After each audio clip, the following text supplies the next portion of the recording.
Hi, my name is Jackson Kerr, and today I'm going to be talking about two outstanding Canadian athletes, Terry Fox and Hayley Wickenheiser.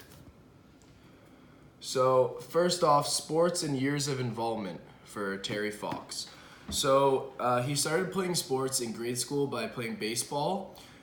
He more so got heavily involved in sports as he began high school by competing in track and field, cross country, as well as basketball. He continued his basketball career after high school at the beginning of university until unfortunately he developed cancer, widespread cancer, and had to amputate his leg.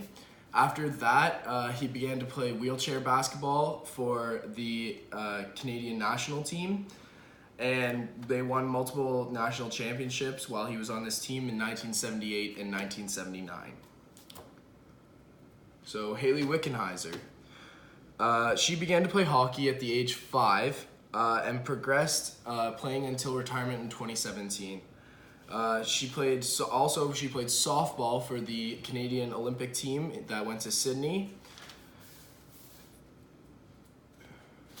Personal history of Terry Fox.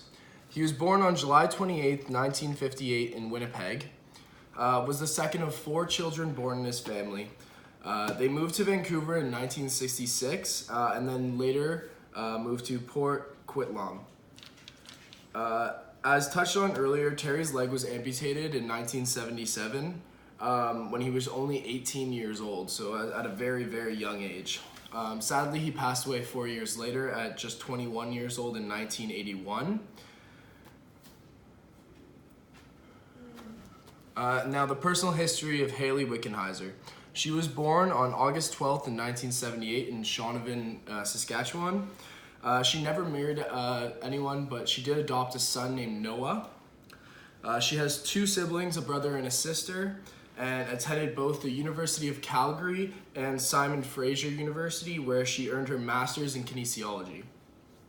She retired from professional hockey when she was in 2017, and decided to become the Toronto Maple Leafs Assistant Director of Player Development. So now, why are they outstanding / famous?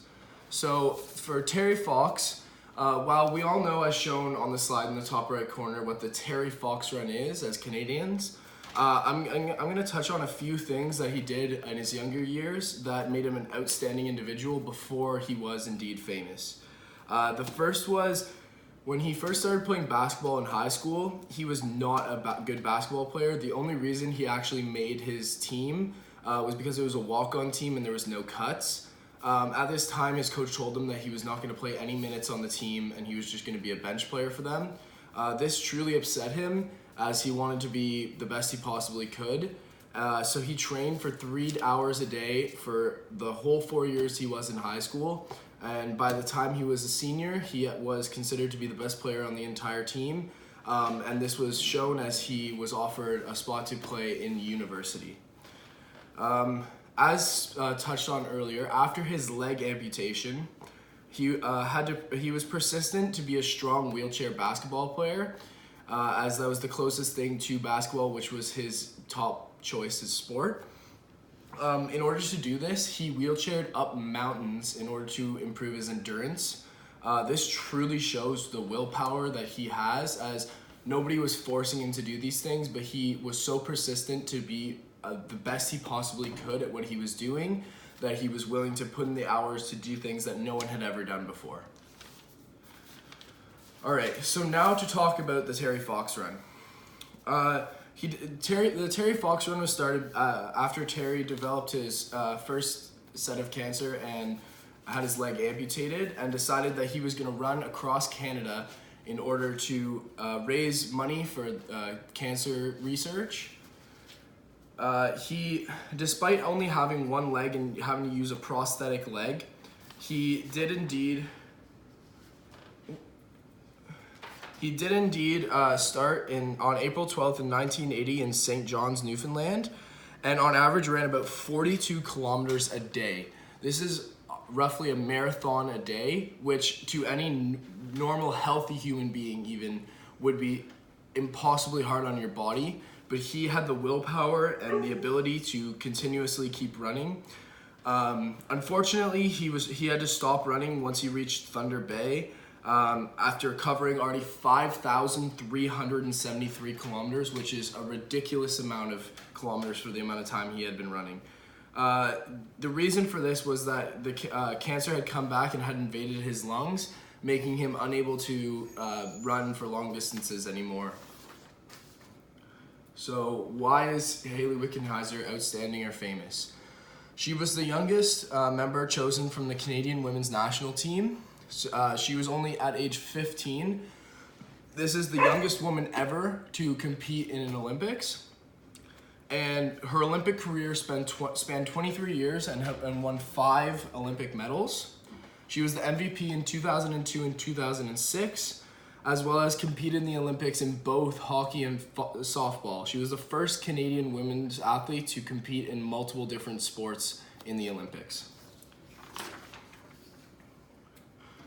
She also was the first female skater to play in a professional men's league. This was a huge deal in order for women's progression in sports, as she was really a great role model for young women to show that anything is possible and that women are just as strong as men and can do anything that men can do if you set your mind to it. After this, a big step in her career was she was hired to be a part of the Toronto Maple Leafs front office. This was a very big deal, as it really showed the amount of hockey knowledge and that she had, and how big of an asset she actually was to the Toronto Maple Leafs organization, which was a big step for women, as she was the first woman to ever be invited to be part of a front office of an NHL organization, which really helped in the development of women's sports. So the impact on Canadian sports and society for Terry Fox. To date, the Terry Fox Foundation has raised over $750 million in cancer research. This Terry Fox Run is held annually around the world, more specifically in Canada, but has expanded over the years and is now something that is participated in around the world. In 2007, the Terry Fox Research Institute was established in Vancouver. This was inspiring, as it raised tons of money for cancer research 39 years after he passed away, which was showing how big of an impact he truly had, as people found that he was a great role model in order to expand the need for cancer research, and he was a great person, an individual, to show why there was such a need for it. He is also a hero to many, as he still encourages people to exercise for good cause, and is someone that we as Canadians will never forget. So the impact that Hayley Wickenheiser had on sports and society. She inspires young women by breaking down the glass barrier. She has played men's professionally and was hired as an NHL front office member, as spoken on earlier, and is now a motivational speaker and role model for women's sports. As stated, shows young girls that they can really do anything, but at the same time, there's a competency and performance standard. This is a very strong comment that she made, as she is speaking on the fact that yes, women's sports are something that should be more recognized, but in order to do so, us as women, they really need to show that they are dedicated in what they're doing, as that is very important in the development, as for many people to not understand that could be a huge deficit for them in the future.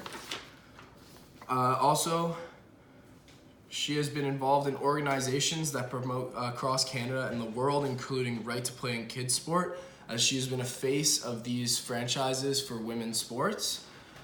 She also founded the Wickenheiser International Women's Hockey Festival, which is a festival in which women are allowed to compete and play hockey against one another, and it was the first of its kind in which it was only girls specific in the development of women's sports specifically.